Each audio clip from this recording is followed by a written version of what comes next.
When Trump slapped a massive 50% tariff on Canadian copper, it sent a political shockwave through Washington.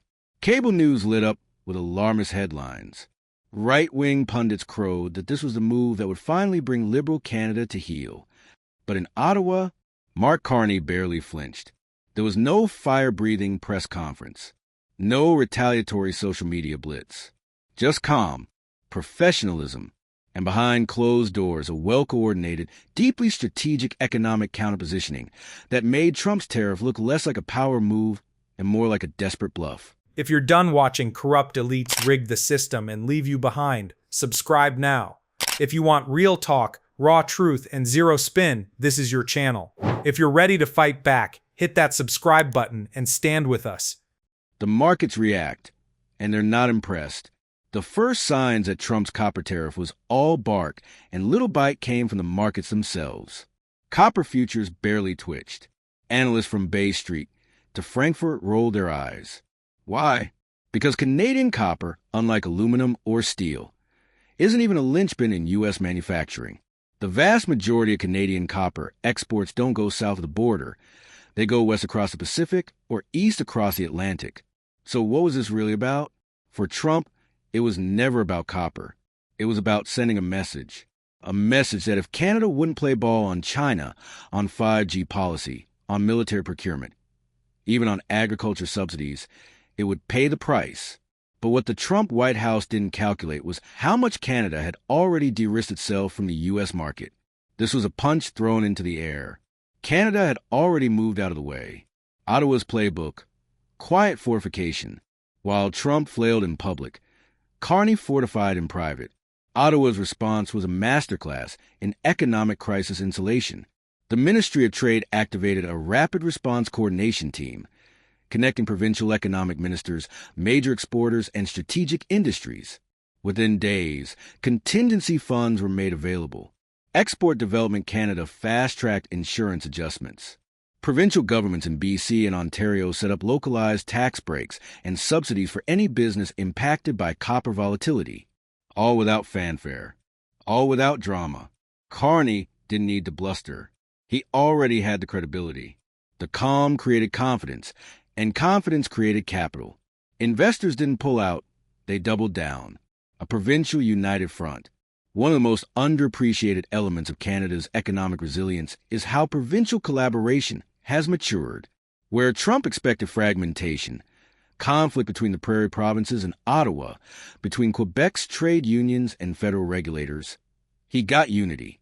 Alberta's conservative leadership echoed Carney's messaging. Trade sovereignty must be protected. Quebec's manufacturers backed increased cooperation with Europe. Even traditionally more U.S.-reliant provinces like Ontario began rolling out Buy Canadian tech initiatives aimed at scaling up domestic components for EVs and electronics, industries vulnerable to copper-based tariffs. Canada, under pressure, was knitting itself tighter together. The Carney Doctrine, no fear, no capitulation. While Trump bellowed about trade betrayal and bad deals, Carney maintained a tone of measured defiance. He gave one press availability. Just one. He was standing in a logistics hub in Montreal, flanked by workers and small business owners. His message was simple. We don't escalate. We prepare. We protect. We pivot. And pivot, Canada did. Copper as a catalyst, not a catastrophe. In a stunning turnaround, the copper tariff became an accelerant for Canadian innovation. Smelters and refiners in BC accelerated green processing upgrades. Miners in Yukon and Northern Ontario pushed forward with AI-integrated exploration tech. Secondary copper industries began building links with Southeast Asian firms eager to bypass volatile U.S. copper markets. In less than 6 months, Canadian copper exports to South Korea rose 32%. Exports to Germany and the Netherlands surged as well. Trade attaches in Brussels openly praised Canada for its proactive realignment and reliability under pressure. Trump's 50% tariff had the opposite effect. It made Canadian copper more valuable globally, not less. American manufacturers, the silent casualties. While Canadian industries adjusted and diversified, American manufacturers were left gasping for air. The auto sector, already strained by earlier steel tariffs, now faced a new bottleneck: Electronics. Circuit board costs rose. EV manufacturers reported delays. One Detroit-based CEO anonymously told a trade journal, "If Canada stops selling us even 20% of their refined copper output, we're in real trouble." Even Trump's base began to grumble. Midwestern swing states relying on low-cost manufacturing saw costs jump and jobs threatened. And what did Canada do? Nothing publicly. That was the brilliance. Carney understood that restraint can be more powerful than retaliation. Diplomacy behind the curtain. While Trump grandstand at rallies, Carney's diplomats worked behind the scenes. Canadian ambassadors in Tokyo, Brussels, and New Delhi held private briefings with foreign ministers and trade officials. The message? Canada was open for business. Predictable, professional, principled. In contrast, U.S. diplomats found themselves on the defensive, having to explain why an ally was being punished without cause. The resulting embarrassment created cracks in America's diplomatic armor. Japan signed a copper procurement MOU with Canada. The EU expedited negotiations on rare earth mineral sharing with Ottawa. And China, Beijing, usually opportunistic in such situations, offered to increase its long-term copper imports from Canada, on Canada's terms. The world takes notice. Global headlines began shifting. Canada rides tariff storm with cool competence. Financial Times. Trump tariff misfires as Carney bolsters Canada's trade shield. Le Monde. U.S. bullies, Canada builds. The Guardian. Even U.S. media had to acknowledge the contrast. CNN aired a special segment comparing Carney's behind-the-scenes diplomacy to Trump's bombastic failure to anticipate market backlash. The verdict was in: Trump had made a lot of noise. Carney had made progress. What comes next? Canada's path forward. With confidence surging, Carney's team is doubling down on the momentum. Plans are underway for new copper refining facilities in Ontario, funded partly through joint federal-provincial innovation grants. A multi-country trade corridor strategy is being developed, linking Atlantic shipping routes with Asian terminals through climate-smart infrastructure. Moreover, Canada is spearheading a G21 proposal to reduce dependency on single-source commodity chains, a direct jab at the kind of weaponized trade Trump attempted. Carney isn't just defending Canada. He's shaping a new era of trade diplomacy, where trust, long-term partnerships, and quiet strength matter more than flags, fists, and fiery speeches. Final contrast: theater versus statecraft. Trump's tariff campaign was always about optics, about looking tough, about making noise. The 50% copper tariff wasn't the blow Trump hoped it would be. It was a spark that fizzled, a dramatic headline that quickly became yesterday's news. And in its place, a nation that refused to be cornered, a prime minister who refused to be provoked, and a people who responded with unity, resolve, and quiet defiance. Trump played checkers. Carney played chess. And Canada, once again, proved that true strength lies not in domination, but in determination. What began as a shock, a 50% tariff intended to punish, has evolved into something far more significant, a moment of economic redefinition. Canada is no longer a satellite of the U.S. trade orbit. It's now its own force, one that has turned a punch into propulsion. Carney's doctrine of calm and chaos, his refusal to be baited into a tariff tit-for-tat, has paid off. The Canadian economy isn't just weathering Trump's storm, it's evolving in spite of it. The infrastructure of autonomy. One of the least discussed but most powerful components of Canada's resilience is infrastructure. While Trump used infrastructure as a buzzword, promising big and delivering little, Carney and the premiers got to work. Under the radar, Canada invested billions in transport logistics. Westward freight lines to Pacific ports, eastward arteries linking Quebec to European markets, and northern expansions connecting resource towns to the global economy. These weren't just public works projects. They were escape routes from U.S. economic control, quiet highways to sovereignty.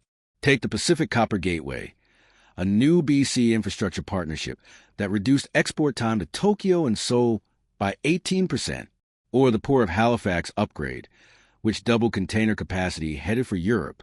Trump's tariffs didn't just fail. They sparked Canada's infrastructure awakening. The quiet coalition, Middle Powers Rise.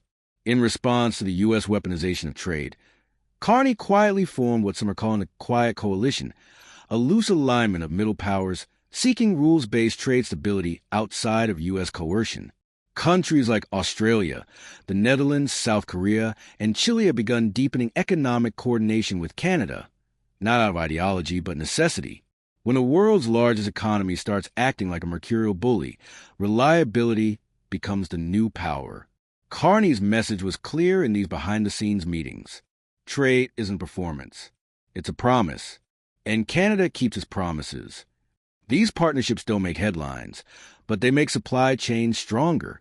And that's real power. The psychological pivot. Ending U.S. trade exceptionalism. For decades, Canada viewed access to the U.S. market as both a privilege and a dependency. That thinking has collapsed. In polling quietly commissioned by Carney's economic team, a seismic shift was recorded. For the first time, a majority of Canadians favor reducing trade reliance on the United States, even if it meant short-term economic adjustments. That's not anger. That's clarity. This psychological shift, from viewing America as a safety net to viewing it as a liability, has recalibrated the Canadian business mindset. Executives are asking new questions. How do we scale in Europe? Can we build in India? Should we hedge our exposure to U.S. volatility? And in answering those questions, they're investing differently. Small business, big response. One of the most inspiring turns in the aftermath of Trump's copper tariff was how small businesses responded. Carney's team mobilized emergency support funds, yes, but the real momentum came from local innovation. Small manufacturers pivoted to new supply sources. Artisans began branding their products with proudly Canadian, globally minded. Rural co-ops formed export councils. By late fall, over 11,000 new export licenses had been filed, not to U.S., but to markets previously underexplored. This was not top-down. It was Canadian grit, and it reminded the world that in Canada, resilience doesn't need a spotlight to grow. The energy linkage. Copper meets clean power. Trump may have thought copper was an isolated commodity, but Carney saw the bigger picture.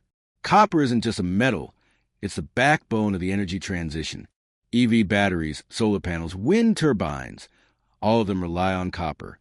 So when the U.S. tried to corner Canada's copper exports, Ottawa didn't just defend the resource. It tied it to a larger strategy, positioning Canada as a clean energy superpower. Clean tech hubs from Calgary to Montreal are now building partnerships that fuse copper production with renewables deployment. German energy companies are investing. Japanese car manufacturers are buying long-term copper futures from Canadian mines. And Canada's National Grid Modernization Program, the North Grid, is building copper demand internally while making the country's energy economy smarter and more self-sufficient. Trump saw tariffs. Carney saw transformation. Cultural shift. From humble to proud. The trade war hasn't just changed Canada's economy. It's shifted the nation's cultural posture. Where Canadians once approached international trade with caution and deference, there's now a tone of quiet pride. Not arrogance, but self-assurance. The Buy Canadian movement has matured into something more than a patriotic gesture. It's become a statement of economic principle. Every time a Canadian business expands abroad, every time a trade deal is signed in a new currency, every time a Canadian worker says, "We're good without them," that's the legacy of this moment. Canada isn't hiding behind anyone anymore, and the world is noticing. Trump's strategic failure, losing without knowing it. Here's the irony. Trump likely still believes he won. He imposed tariffs. He made headlines. He told his rally crowds that we punish the freeloaders. But behind the optics, the reality is stark. U.S. copper buyers are paying more. U.S. allies are forging new trade networks without Washington. American credibility as a partner has eroded. And Canada, the intended target, is more diversified, more independent, and more globally respected than it was before. That's not just a failure of policy. It's a failure of strategy. The lessons of leadership. This isn't a story about copper. It's a story about leadership. Donald Trump wielded tariffs like tantrums. He governed by spectacle, driven by headlines and hubris. He tried to weaponize interdependence, and in doing so, shattered it. Mark Carney, by contrast, governed through vision. He didn't shout. He didn't retaliate in kind. He planned. He adapted. He guided a nation through a storm with grace, data, and trust. And in the end, it wasn't the biggest stick that won. It was the steadiest hand. The copper tariff may have been designed as a punishment, but it ended up a provocation. One that forced Canada to ask tough questions and find bold answers. Trump thought he could break Canada's will. Instead, he sharpened it. Mark Carney and the Canadian people responded not with fury, but with foresight, not with chaos, but with clarity, not with fear, but with focus. The world now sees Canada differently, not as America's polite neighbor, but as a capable, principled, and sovereign economic force. That's the legacy of this moment. That's the victory carved from a crisis.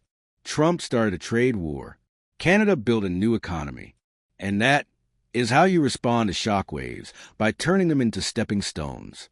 Canada's response didn't just ripple through its own borders. It sent a message across the globe.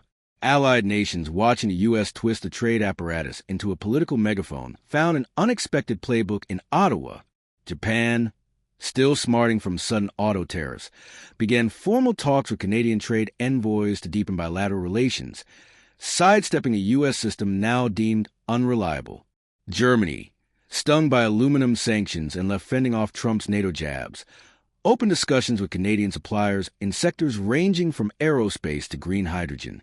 Even emerging economies, South Africa, Vietnam, and Mexico, started revisiting their North American trade calculus.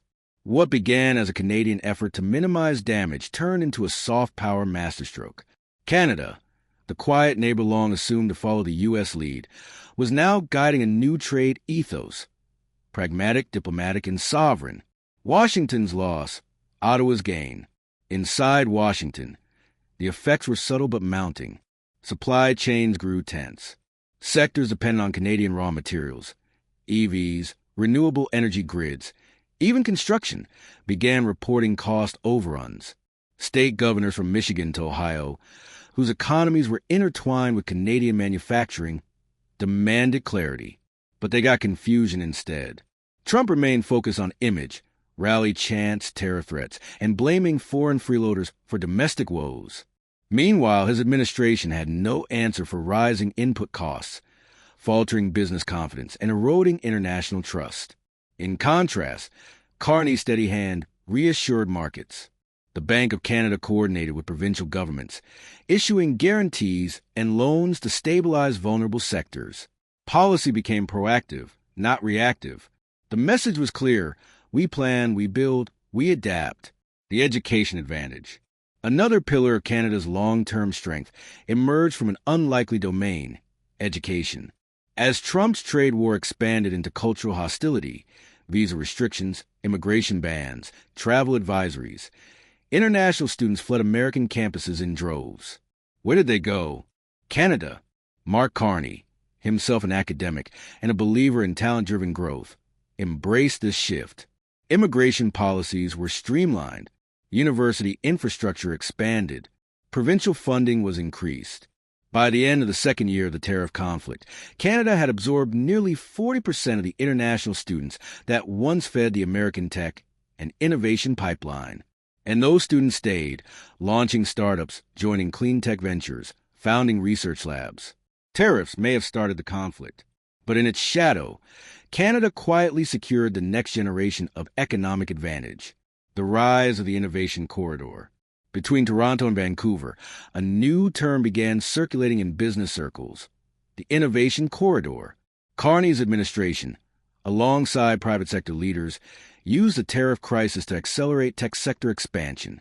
Investments in AI, green tech, aerospace, and precision manufacturing surged. U.S. companies, weary of volatility in Washington, began opening satellite offices north of the border, not for tax breaks, for stability. Canadian cities like Edmonton, Waterloo, and Halifax evolved into magnets for global talent. Startups secured venture capital not just from Silicon Valley, but from Berlin, Seoul, and Dubai. By the time Trump returned to the campaign trail, boasting about tariff wins, the scoreboard told a different story. Canadian tech exports to Europe and Asia had increased by double digits. And more importantly, Canada was becoming the supplier of choice for innovation. not because it was cheaper, but because it was consistent, redrawing the map of trust. Trade is built on logistics, yes, but also on trust. Trump's America First doctrine, wrapped in belligerence, shredded years of transatlantic goodwill. NATO allies grew cautious. Trade partners hesitated. The U.S. wasn't being strong. It was being erratic. In that vacuum, Canada stepped in. Under Carney's direction, Canadian diplomats began quietly negotiating dual market access deals, not full-blown FTAs, but memoranda and accords that gave foreign firms a launch pad into North America without dealing directly with Washington. The message was subtle but effective. You don't need to go through the circus to do business in this hemisphere. Come through us. And they did. Canada became the bridge, a reputational buffer between chaotic U.S. policy and global ambition. Trust, once monopolized by America, now had a second capital, Ottawa. From foreign policy pawn to global architect. Before the trade war, Canada was often viewed as a middle power participant, a reliable ally, yes, but rarely a deal maker. That changed. Faced with Trump's erraticism and the unraveling of U.S.-led order, Carney pivoted Canada into the role of regional stabilizer and global system architect. Whether it was coordinating climate tech alliances, leading global AI ethics forums, or proposing a North Atlantic Economic Resilience Pact, Canada was no longer waiting for Washington's cue. It was setting its own agenda and being taken seriously for it. Carney's central message was quiet but forceful. When others burn bridges, we build them.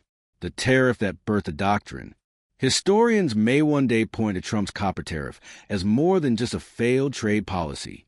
They may recognize it as the spark that triggered the Carney doctrine. At its core, that doctrine is simple. Power is earned through stability. Trade is built on mutual gain, not threat. Diversification is not a reaction. It's insurance. Diplomacy is not weakness. It's leadership. And above all, nations don't have a shout to be heard. They just need to be consistent, strategic, and principled. That doctrine now shapes Canadian foreign policy, underpins economic planning, and is taught in schools of public policy worldwide. The American reckoning. As Trump's presidency trudged on, his tariff policies began to reveal their true cost. U.S. manufacturers were squeezed by higher raw material costs. Rural economies reliant on Canadian exports withered. Diplomats reported growing resistance to American initiatives at the WTO and G7. The U.S. hadn't just launched a trade war. It had started losing one. Slowly, quietly, but unmistakably. Carney didn't gloat. He didn't tweet. He simply kept building, and that discipline won him something Trump never had: respect. The Canada that emerged from this economic confrontation is not the Canada that entered it. It is more independent, more globally connected, more economically agile. Its industries are smarter. Its trade policy is more resilient. Its global alliances are deeper. And its people are prouder, not because they shouted down the bully, but because they outsmarted him. Carney didn't fight fire with fire.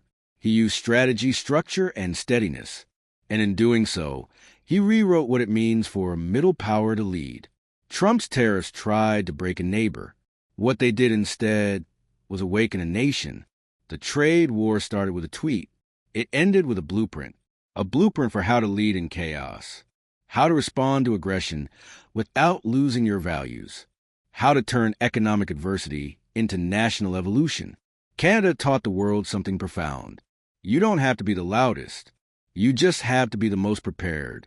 And in a time of reckless politics and global instability, preparation, not provocation, is the most powerful currency of all.